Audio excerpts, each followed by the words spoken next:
A bit of perspective may be in order in regard to black people's struggle with racial oppression, discrimination, and the effects it has on our social and economic position and condition.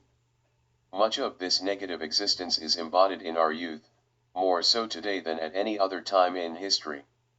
The book Teenage, written by John Savage, in my opinion, provides some important perspective for all of us. It is a history of the concept of the teenager.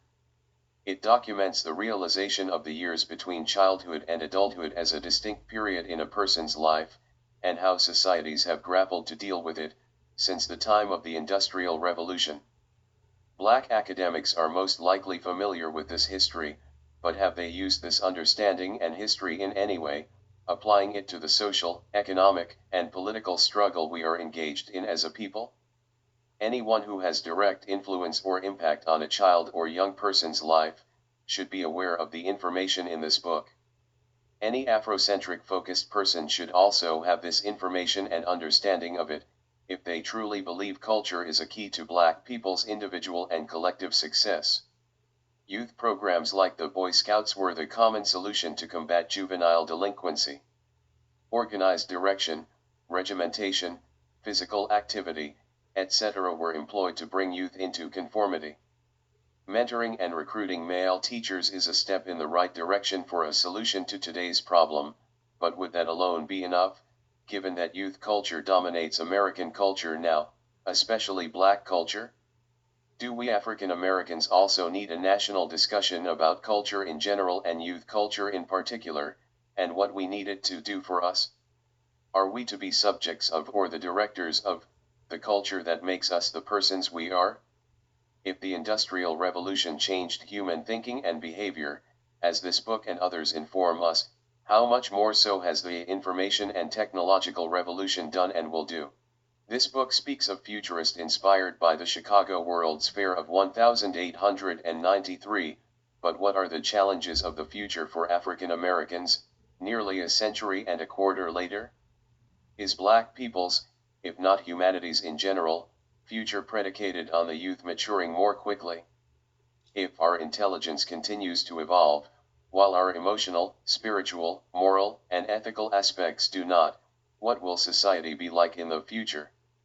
Any efforts to address the condition in cities like Baltimore, Chicago, etc. must, in my opinion, be holistic in nature, and a way has to be found to get all of us involved in the conversation around solutions. I recently heard someone say, Dr. King had said on an occasion, that not enough people were involved in the civil rights movement. This reinforced something I have been saying for a couple of years, that the phrase power to the people was erroneous, and that power of and by the people is more the reality of what is needed. Any power given, is not real power. Even on the general national political level, the Democrat Party asks nothing from its constituents other than their vote. The people have to buy into and be actively involved in the change that is needed. Even the simple act of doing no harm is of enormous benefit in today's society. This is especially true for the black community. The money saved from a reduction in the cost of insurance premiums and other costs associated with crime could be used to fund community-based assistance for those who need it. Local and state governments could redirect funding to social service and assistance programs, job training, and education, if crime, as well as waste, theft, and fraud, were significantly reduced in government. Prisons could be converted into youth development centers. All schools could have full arts, music, and phys ed programs, as well as teach civics, industrial arts, and home economics. This is equivalent to a domestic peace dividend.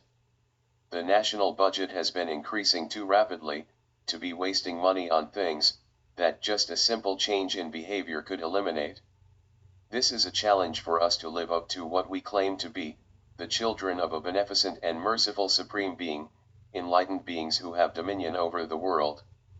I would encourage everyone to send this link to all your local, state, and national representatives. It points out very well the problem of waste, fraud, and corruption, especially in government. This could be the first step in obtaining a peace dividend. Won't we let them know that this is unacceptable? It's an easy thing to do. Why can't something for good go viral for a change?